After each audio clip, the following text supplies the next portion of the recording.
ये रामायण तीसरा अध्याय। माघ मास में रामायण श्रवण का फल और राजा सुमति और सत्यवती के पूर्व जन्म का इतिहास। सनत कुमार ने कहा, ब्रह्म ऋषि नारद जी, आपने यह अद्भुत इतिहास सुनाया है। अब रामायण के महात्म्य का पुनः विस्तार पूर्वक वर्णन कीजिए। आपने कार्तिक मास में रामायण के श्रवण की महिमा बताई। अब कृपा पूर्वक दूसरे मास का महात्म्य बताइए। आपके वचनामृत से किसको संतोष नहीं होगा। नारद जी ने कहा, महात्माओं, आप सब लोग निश्चय ही बड़े भाग्यशाली और कृतकृत्य हैं, इसमें संशय नहीं, क्योंकि आप भक्ति भाव से भगवान श्री राम जी की महिमा सुनने के लिए उद्यत हुए हैं। ब्रह्मवादी मुनियों ने भगवान श्री राम के महात्म्य का श्रवण पुण्यात्मा पुरुषों के लिए परम दुर्लभ बताया है। महर्षियों, अब आप लोग एक विचित्र पुरातन इतिहास सुनिए, जो समस्त पापों का निवारण और संपूर्ण रोगों का विनाश करने वाला है।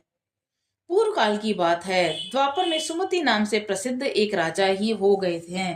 उनका नाम चंद्रवंश में हुआ था। उनका जन्म चंद्रवंश में हुआ था और वे श्री संपन्न और सातों द्वीपों के एकमात्र सम्राट थे।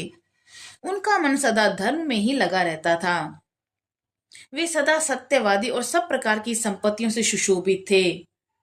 सदा श्री राम जी की कथा का सेवन और श्री राम जी की ही समाराधना में संलग्न रहते थे। श्री राम जी की पूजा अर्चना में लगे रहने वाले भक्तों की वे सदा सेवा करते थे। उनमें अहंकार का नाम भी नहीं था। वे पूज्य पुरुषों के पूजन में तत्पर रहने वाले समदर्शी तथा सद्गुण संपन्न थे। राजा सुमति समस्त प्राणियों की हितैषी, शांत, कृतज्ञ और यशस्वी थे।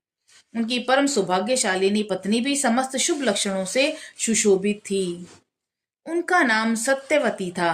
वह पतिव्रता थी और पति में ही उनके प्राण बसते थे। वे दोनों पति पत्नी सदा रामायण के ही पढ़ने और सुनने में संलग्न रहते थे।